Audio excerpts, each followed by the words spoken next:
নমস্কার, আমি সঙ্গীতা আর আপনারা শুনছেন বহিঃপ্রকাশ। আজকে পড়ছি শ্রীমতী সুচিত্রা ভট্টাচার্যের লেখা একটি ছোট গল্প, ড্র্যাগন লুডো। রাতে খাওয়া দাওয়ার পর বন বাংলোর সামনের লনটায় ঘুরে বেড়াচ্ছিল তিন বন্ধু, রনি, পিকলু আর জোজো। চৌকিদার কাছেই থাকে, এই মাত্র বাড়ি গেল সে, ফিরবে কাল সকালে। বাংলোর এই চত্বরটায় তারা তিনজন ছাড়া এখন আর কেউ নেই। সাত কিশোরায় এই জঙ্গলে পৌঁছতে তিন বন্ধুকে ঘাম ঝরাতে হয়েছে বিস্তর। সেই কাল রাত্রিরে হাওড়া থেকে ট্রেন ধরে সকালে কটক, এক পেট সিঙ্গারা জিলিপি সাটিয়ে বাসে চেপে 4 ঘন্টা পর আঙ্গুল।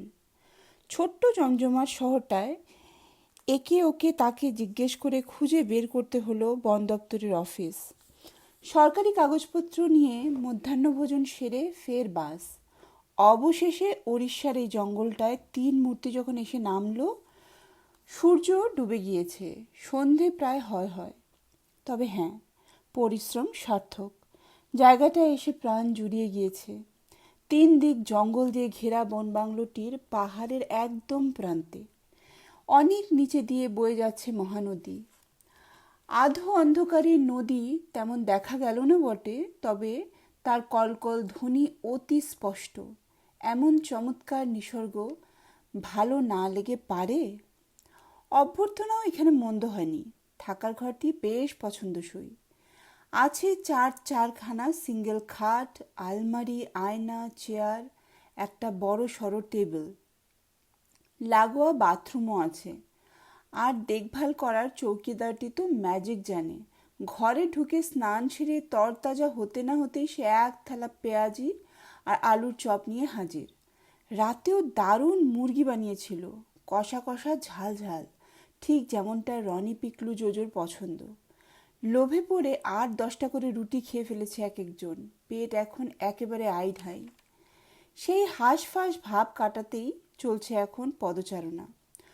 উত্তেজনাতেও ফুটছে তিনজন। সবে হায়ার সেকেন্ডারি দিয়ে জীবনে এই প্রথম শুধু বন্ধুরা মিলে বেড়ানোর ছাড়পত্র পেয়েছে। তাদের খুশি যেন আর ধরছে না।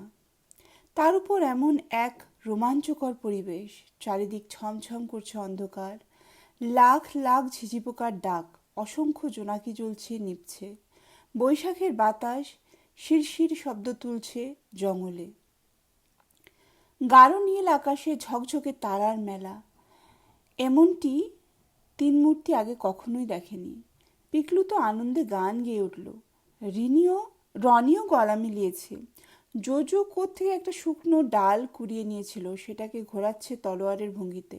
হঠাৎ বলে উঠল, আই, এখন একটা অভিযান চালাবি? গান থেমেছে। পিকলু জিজ্ঞেস করলো, কোথায়?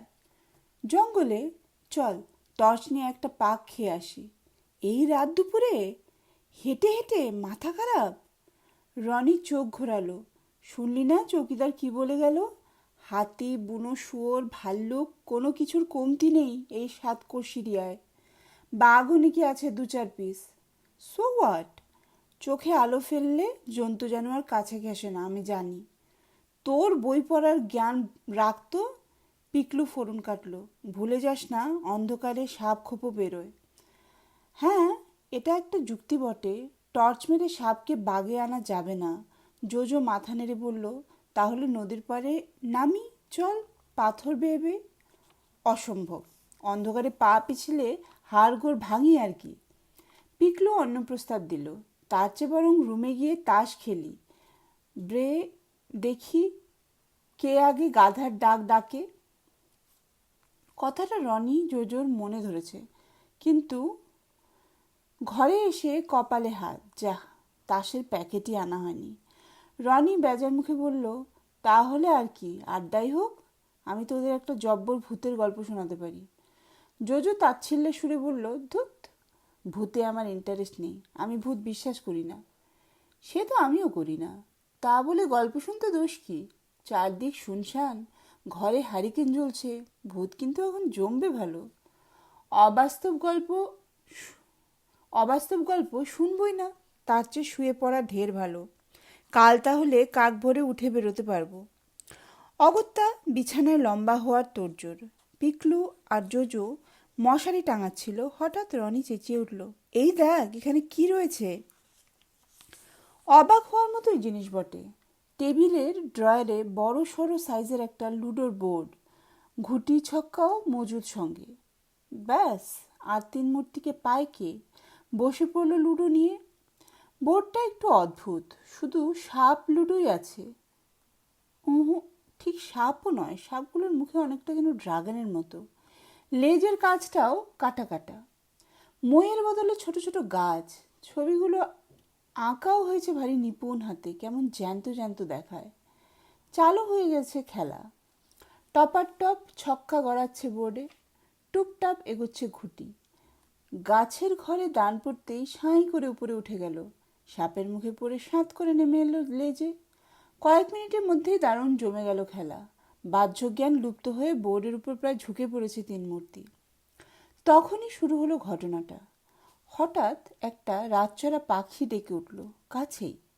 আওয়াজটা এত জোর মনে হলো যে ঘরেই ঢুকে পড়েছে। মুহূর্তের জন্য চমকে ছিল তিন খেলুড়ে, পরক্ষণে ফের মন দিয়েছে ঘুটিতে। পিকলু বোর্ডে ছক্কা গড়িয়ে দিয়ে বলল, 5 পড়েছে, এবার আমি বড় গাছ বেয়ে টঙে উঠে যাব। জোজো খপ করে ছক্কাটা তুলে ভরে দিয়েছে কলকেতে। ভুরু কুচকে বলল, কোথায় 5? তোর তো 3 পড়েছিল। রনিও সঙ্গে সঙ্গে সায় দিয়েছে, হ্যাঁ হ্যাঁ, আমিও স্পষ্ট 3 দেখেছি। পিকলু অবাক মুখে বলল, যা বাবা, আমি কি মিথ্যে বলছি? সে তুই জানিস, তুই পড়েছিস ড্রাগনের মুখে, যা একদম নিচে চলে যা। অগত্যা পিকলুকে মেনে নিতেই হয়। 3 জনের 2 জন যখন বলছে, সে নিশ্চয়ই ভুল দেখেছে। ড্রাগনের লেজে নেমে এলো পিকলুর নীল ঘুটি। এবার জোজোর দান। কলকে নেড়ে ফেলেছে ছক্কা। উল্লসিত স্বরে বলল, আমার পড়েছে 4, চড়ে আমি গাছে চড়বো, আমি সোজা 93তে পৌঁছে যাব। ছক্কাটা কলকেতে ভরে রনি বলল, তুই পিকলুর মতো গুল মারছিস, পড়ল 2 আর বলছিস 4। পিকলু ঠোঁট বাঁকিয়ে বলল, কেন চালাকি করছিস জোজো? দেখাই তো গেল 2 পড়েছে। এটা কিন্তু তুই প্রতিশোধ নেওয়ার জন্য বলছিস। জোজো তেতে গেল, আমি ভুল দেখতেই পারি না বললেই হলো, তুই তো ইচ্ছে করেই ভুল দেখছিস। চালাকি ছাড়ো চাদু, সুরসুর করে ড্রাগনের মুখে যাও। জোজো নেমে এলো বটে, তবে গজগজ করছে, এটা কিন্তু অন্যায় হলো, এটা কিন্তু অন্যায় হলো। হ্যাঁ হ্যাঁ হেসে হা হা করে হেসে রনি কলকে নাড়ল জোরে জোরে। ছক্কা চলে বলল, হুররে, পুট পড়েছে, এবার আমি সাঁই সাঁই করে উঠব। পিকলু ছক্কাটা পুড়ে নিল কলকায়, বাঁকা সুরে বলল, তুইও জোজোর লাইন ধরলি, পড়ল 3 আর বলছিস 1। জোজো আঙুল নেড়ে বলল, নো চালাকি রনি, 3কে তুই 1 বানিয়ে দিলি। রনি দপ করে জ্বলে উঠল, চালাকি তো তোরা করছিস, নিজেদের চালাকি ধরা পড়ে গিয়েছে তো, তাই এখন আমাকে ফাঁসানোর চেষ্টা। পিকলু গড়গড় করে উঠল, একদম বাজে বকবি না, প্ল্যান করে তোরা আমাকে হারাতে চাইছিস। শাট আপ, জোজো হুঙ্কার দিয়ে উঠল, মোটেই আমাকে জড়াবি না, তোরাই প্ল্যান করে আমাকে ডাউন দিচ্ছিস। আহা, চুরি করে আবার তেজ দেখানো? 1000 বার বলবো, তুই রনি দুজনেই চালাকি করছিস। চুপ চুপ, তুই একটা চতুরীর মন্ত্রী আর জোজো শয়তানির রাজা। মুখ সামলে রনি, আমি কিন্তু তোর দাঁত ভেঙে দিব। আমার হাত নেই, আমি চালাতে জানি না। ভেবেছিস কি, হ্যাঁ? দুটো কি এমন মারবো না? ব্যাস, বেঁধে গেল ধুমধুমার। যে যাকে পারছে হাত চালাচ্ছে। রনির পাঞ্চ খেয়ে ঘরের কোণে ছিটকে পড়ল পিকলু। কোনো ক্রমে উঠে ষাঁড়ের মতো তেড়ে গিয়ে জোজোর পেটে লেফট হুক মারল একখানা। জোজোর আপার কাটে রনি বিছানায় চিৎপাত। চুলের মুঠি ধরে তাকে টেনে তুলল পিকলু। রনি এলো পাথারি ঘুষি ছাড়াচ্ছে অবিরাম। জোজো একখানা রাম গাড্ডা মারল পিকলুর চাঁদিতে। সঙ্গে সঙ্গে রনি ছেড়ে জোজোর উপর ঝাঁপিয়ে পড়েছে পিকলু। বক্সিংয়ের পর এবার মল্লযুদ্ধ। কে যে কখন কাকে ধরাশায়ী করছে বোঝে কার সাধ্যি। হঠাৎই আবার সেই রাতচরা পাখির ডাক। আওয়াজটা এবার আরও আজব, যেন খ্যাঁক খ্যাঁক হাসছে। থেমেও গেল ঝুপ করে। অমনি চরাচর পলকে নিঝুম। কি কাণ্ড! দক্ষযজ্ঞ স্তব্ধ সহসা। 3 যুযুধান নিশ্চুপ কয়েক পলক। খানিক পরে রনি মিনমিন করে উঠেছে, এই, আমরা মিছিমিছি মারামারি করছিলাম কেন রে? পিকলু কাতর গলায় বলল, আমি জীবনে কোনো দিন কারোর সঙ্গে ঝগড়া করি নেই, আজ আমিই কিনা তোদের গায়ে হাত তুললাম। জোজোর স্বরও করুন, ছি ছি, খুব খারাপ কাজ হলো। শেষে কিনা সামান্য লুডো খেলা নিয়ে মারপিট। অনুতপ্ত 3 বন্ধু বসলো যে যার খাটে। আফসোসে চলছে কৃতকর্মের জন্য। পিকলু বলল, হঠাৎ আমাদের মাথা খারাপ হয়ে গেল কেন বলতো? জোজো বলল, এই ড্রাগন মার্কা বোর্ডটাই যত নষ্টের মূল। রনিও একমত, নিশ্চয়ই ওই বোর্ডের কোনো অশুভ শক্তি আছে, ছক্কা আর ঘুটিগুলোরও। যা বলেছিস, কিছু একটা গড়বড় আছেই, নইলে আমরা 3 জনই ভুলভাল দেখা শুরু করলাম কেন? ওটা কি ছিঁড়ে টুকরো টুকরো করে ফেলা যায় না? খুব যায়, ভাবা মাত্র কাজ। জোজো গিয়ে হ্যাচকার টানে 2 টুকরো করে দিয়েছে বোর্ড। রনি আর পিকলুও ছিঁড়ছে মহোৎসাহে। ঘুটিগুলোকেও মটমট করে ভাঙলো, প্লাস্টিকের কলকেটা পিষল পায়ে, ছক্কার ফুটকিগুলো নখ দিয়ে খুঁচিয়ে খুঁচিয়ে মুছে দিল। তারপর সব শুদ্ধ জানলার বাইরে ছুঁড়ে দিয়ে স্বস্তির নিঃশ্বাস ফেলল 3 সঙ্গী। বিছানায় পড়তে না পড়তেই ঘুম। পরদিন সকালে যখন নিদ্রা থেকে উঠল, শরীর মন ঝরঝরে তাজা, এমনকি গা হাত পায়ে একটুও ব্যথাও নেই। দাঁত টাঁত মেজে 3 মূর্তি বেরিয়েছে ঘর থেকে। দিনের আলোয় বাংলোর লন থেকে নদী দেখে তারা তো মুগ্ধ। বেশ চওড়া নদী, স্রোতও আছে, জলটাও ভারী টলটলে। নদীর ওপারে পাহাড় জঙ্গল, 2 সবুজ পাহাড়ের মধ্যেখান দিয়ে বয়ে চলা মহানদীতে নৌকোও চলছে দিব্যি। খানিক গিয়ে বাঁক নিয়েছে নদী, ওপারে পাহাড়ের আড়ালে হারিয়ে গিয়েছে। 3 বন্ধু বেশ কিছুক্ষণ তাড়িয়ে তাড়িয়ে উপভোগ করলো দৃশ্যটা। চৌকিদার এসে গিয়েছে বহুক্ষণ, জলখাবারের আলু পরোটা রেডি। গপাগপ খেয়েই ছুটছে পাশের কুমির প্রকল্প দর্শনে। নানান সাইজের মেছো কুমির আছে খাঁচায়, তাদের নাম যে ঘড়িয়াল তাও জানা গেল। পিকলু ক্যামেরা এনেছে, ছুঁচলো মুখ ঘড়িয়ালদের ফটো তুলল দপাদপ, তারপর মহানদীতে হুটোপুটি করে স্নান। বাংলোয় ফিরে চৌকিদারের রাধা সুস্বাদু ডিমের ঝোল ভাত খেয়ে আবার হৈ হৈ করে ঘুরতে বেরোনো। এবার অরণ্যে হাঁটতে হাঁটতে অনেকটা ভিতরে চলে গিয়েছে 3 জন। যত এগোয় ততই টানে জঙ্গল, দুধারে শাল, সেগুন, শিমুল, মহুয়া, জারুল, আরও কত নাম না জানা গাছের ভিড়।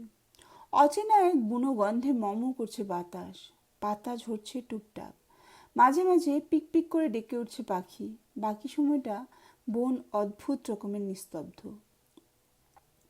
কোথাও চুপ করে দাঁড়িয়ে পড়লেই গায়ে যেন কাটা দেয়, মনে হয় জঙ্গলের প্রাণীরা যেন তাদের আড়াল থেকে দেখে যাচ্ছে। জীবজন্তু দেখা অবশ্য মিলল না বিশেষ। ওয়াচ টাওয়ারে উঠে 2-4টে হরিণ দেখিয়ে ফিরতে হলো। যাকে যাক, বাঘ ভাল্লুক নয় নাই দেখা হলো, জঙ্গল ভ্রমণের শিহরণই বা মন্দ কি? সন্ধেবেলা বাংলোয় ফিরে শুরু হয়েছে আড্ডা। সারা দিন স্মৃতির রোমন্থন। ডিজিটাল ক্যামেরায় তোলা ফটোগুলো দেখাচ্ছিল পিকলু, পুটুস পুটুস মন্তব্য করছিল রনি আর জোজো। রাত 9টা নাগাদ চৌকিদার খেতে ডাকলো। আহার পর্ব শেষ হওয়ার পরে কালকের মতোই চলে গেল চৌকিদার।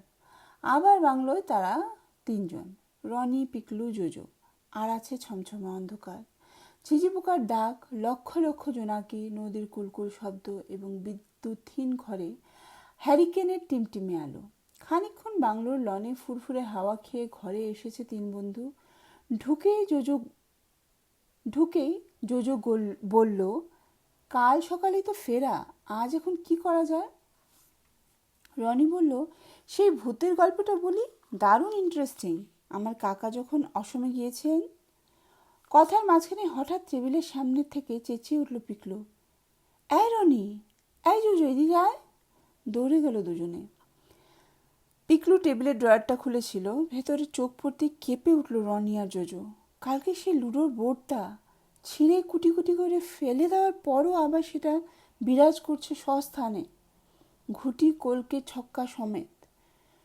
জোজো অস্ফুটে বলল, এটা কি করে সম্ভব? কালকে সেই লুডোর বোর্ডটা ছিঁড়ে কুটে কুটি করে ফেলে দেওয়ার পরও আবার সেটা বিরাজ করছে স্বস্থানে, ঘুটি কলকে ছক্কা সমেত। জোজো অস্ফুটে বলল, এটা কি করে সম্ভব? পিকলু কাঁপা কাঁপা গলায় বলল, আমিও তাই ভাবছি। রনি বলল, ছুস না ওটাকে, ধরিস না। তবু কি যেন ঘটে গেল। সম্মোহিতের মতো বোর্ডটা হাতে তুলে নিয়েছে জোজো। ফিসফিস করে বলল, চল না খেলি। পিকলু বিড়বিড় করে বলল, খেলতে হয়। রনির ঠোঁট নড়ল। খেলো তবে, শুরু কর।